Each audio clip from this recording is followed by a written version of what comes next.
आप पूरे देश के नारी शक्ति का अपमान करते हैं, महिलाओं का अपमान करते हैं, उन पढ़ी लिखी लड़कियों का अपमान करते हैं और दूसरे दिन आप आकर के माफी मांगते हैं। आपको पागल खाना जाना चाहिए। आप मुख्यमंत्री के चेयर पर रहने के लायक नहीं है।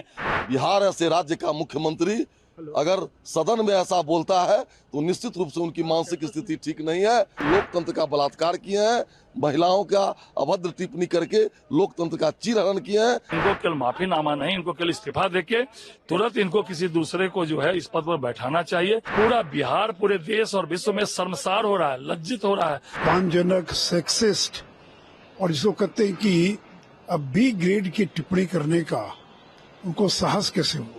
महिलाओं के बारे में जिस प्रकार की टिप्पणी कर रहे हैं ये उनके मानसिक दिवालियेपन को दर्शाता है।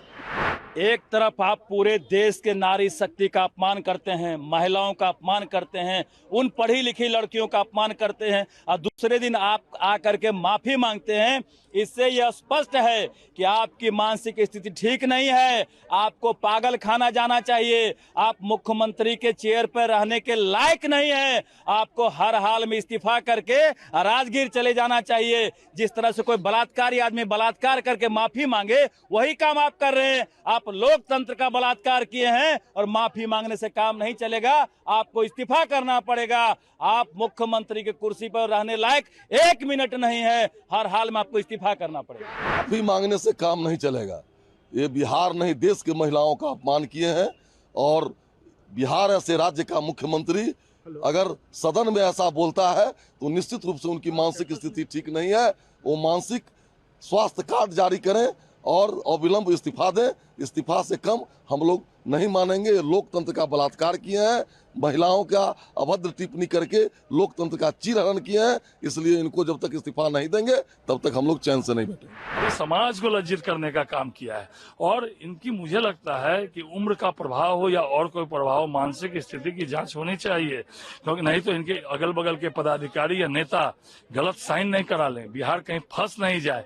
इसलिए इनको केवल माफीनामा नहीं, इनको केवल इस्तीफा देके तुरंत इनको किसी दूसरे को जो है इस पद पर बैठाना चाहिए, क्योंकि जैसा वो वक्तव्य दे रहे हैं, अपमानजनक वक्तव्य, पूरा बिहार पूरे देश और विश्व में शर्मसार हो रहा है, लज्जित हो रहा है, अपने को लज्जित महसूस कर रहा है। इसीलिए ऐसे मुख्यमंत्री को 1 मिनट भी पद पर रहने का अधिकार नहीं है। उन्होंने कहा कि महिला उत्थान का हमेशा से हम पक्षधर रहे हैं और हमारा जो कहने का देखिए, ये जो महिला उत्थान की बात पूर्व में करते थे, मुझे तो उस पर भी संदेह हो रहा है कि ऐसे ऐसे शब्दों का इस्तेमाल कर रहे हैं कि नारी उत्थान की या नहीं, नारी के पतन की बात कर रहे थे। उन्होंने माफी तो भले ही मांग लिया लेकिन पूरा बिहार शर्मसार हुआ है।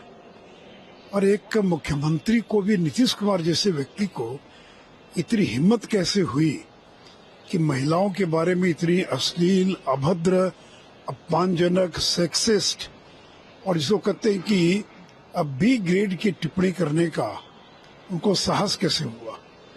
और वो केवल एक बार उन्होंने टिप्पणी नहीं की, पहले विधानसभा में भाषण में कहा उन्होंने और फिर विधान परिषद में कहा। तो आज तक मैंने कभी नहीं देखा था कि मुख्यमंत्री नीतीश कुमार इस प्रकार की भी टिप्पणी करते हों। मुझे लग रहा है या तो उनके ऊपर उम्र का असर हो रहा है और जिस तरह की अश्लील, अभद्र टिप्पणी की है तो केवल माफी मांगने से काम नहीं चलेगा। उनको पूरे देश की जो महिलाएं हैं उनके सामने हाथ जोड़कर और ये कहना चाहिए कि उन्होंने बहुत बड़ी गलती की और आगे से कभी जिंदगी में इस प्रकार की गलती नहीं करेंगे। तेजस्वी ने ऐसा कहा है कि नहीं, देखिए, तो बहुत ही मूर्खतापूर्ण बयान है। ये क्या विधानसभा और विधान परिषद सेक्स एजुकेशन की जगह है क्या? और वहाँ पर क्या सेक्स एजुकेशन की क्लास चल रही थी क्या? और आपने जो विषय रखा उसका क्या संबंध था कास्ट सर्वे से, बाकी चीजों से? और ये कोई पहली बार उन्होंने टिप्पणी ही की है। कुछ दिन पूर्व भी इसी प्रकार का उनका भाषण हुआ था। तो मुझे लगता है कि अब ये मुख्यमंत्री के पद पर बने रहने लायक नहीं है। अब मुख्यमंत्री को इस्तीफा दे देना चाहिए और किसी अति पिछड़े को मुख्यमंत्री घोषित कर और उनको कोई और काम करना चाहिए, क्योंकि उनका स्वास्थ्य भी ठीक नहीं रहता है, उनको याद भी नहीं रहता है, बार बार वो भूल जाते हैं। और महिलाओं के बारे में जिस प्रकार की टिप्पणी कर रहे हैं ये उनके मानसिक दिवालियेपन को दर्शाता है।